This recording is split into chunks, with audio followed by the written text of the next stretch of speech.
नमस्कार, मैं संतोष चतुर्वेदी, घनघटा जनपद संत कबीर नगर, उत्तर प्रदेश से। कैसे हैं आप लोग? मुझे बहुत उम्मीद है कि आप लोग बहुत ही अच्छे से होंगे। आज इस वीडियो में यूपी बोर्ड 12वीं के काव्यखंड का अध्याय 9 का विहार, जो प्रकृति के सुकुमार कवि सुमित्रानंद पंत जी की रचना है, इसका आखिरी वीडियो मैं लेकर के आया हूँ। कहते हैं, ज्यों-ज्यों लगती है नाव पार।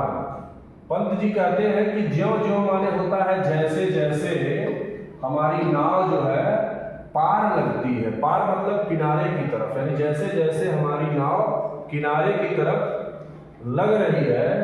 पूर्व माने होता है हृदय। क्या होता है?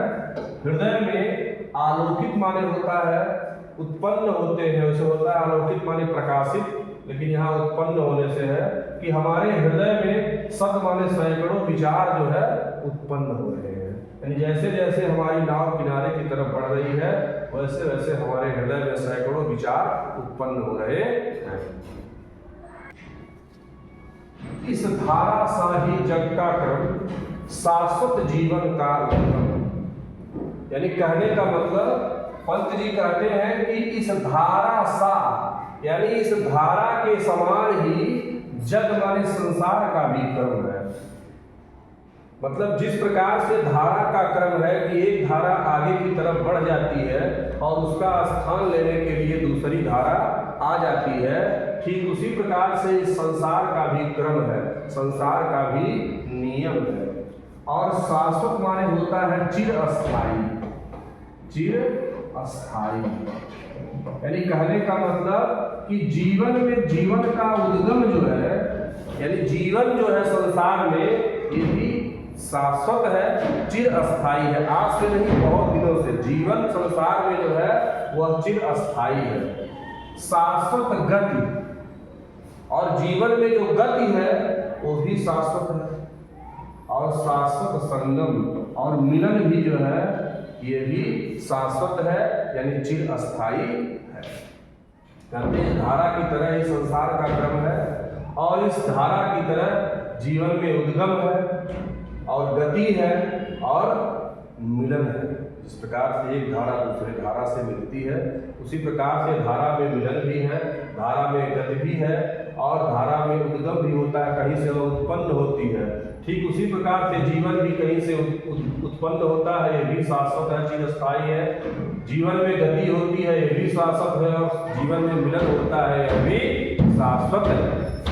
कहते हैं शाश्वत नभ का नीला विकास, यानी नीले आकाश का जो विकास है ये भी क्या है? शाश्वत है, चिरस्थायी है। और शाश्वत है चिर माने चिरस्थायी है। सच माने चंद्रमा का, रजत माने सफेद, हास माने हंसी मतलब चांदनी। यानी चंद्रमा का जो सफेद चांदनी है, देखिए हास माने हंसी होता है लेकिन यहाँ चांदनी होगा। रजत माने चांदी होता है लेकिन रजत माने यहाँ पे क्या होगा?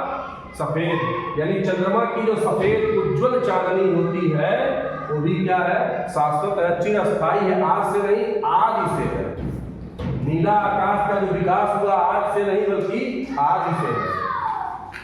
शाश्वत लघु लहरों का विलास माने होता है ऐश्वर्य। क्या होता है? ऐश्वर्य। यानी लघु माने छोटी छोटी लहरों का जो ऐश्वर्य है वो भी क्या है? शाश्वत है, चिरस्थायी है।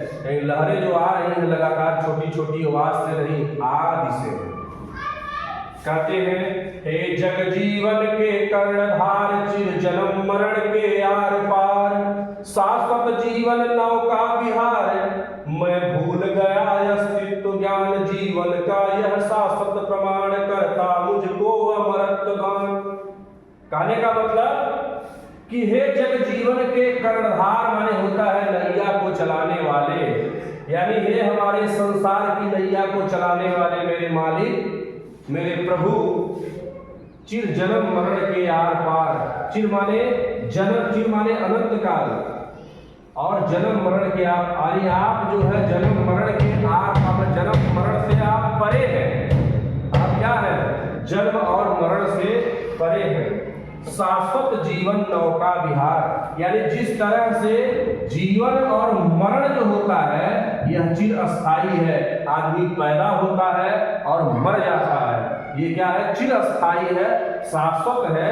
उसी प्रकार से शाश्वत जीवन नौका विहार, उसी प्रकार से जीवन में नौका विहार भी जो है शाश्वत है। यानी एक नाव जाती है और दूसरी नाव दोबारा वहां से वापस आती है। उसी प्रकार से यह जीवात्मा परमात्मा से अलग होकर के धरती पर मृत्यु लोक में आती है और नया जीवन धारण करती है, और यहाँ से आत्मा मर जाती है, शरीर छोड़ देती है, तो फिर जाके परमात्मा में विलीन हो जाती है। और यह क्रम चलता रहता है। कैसे?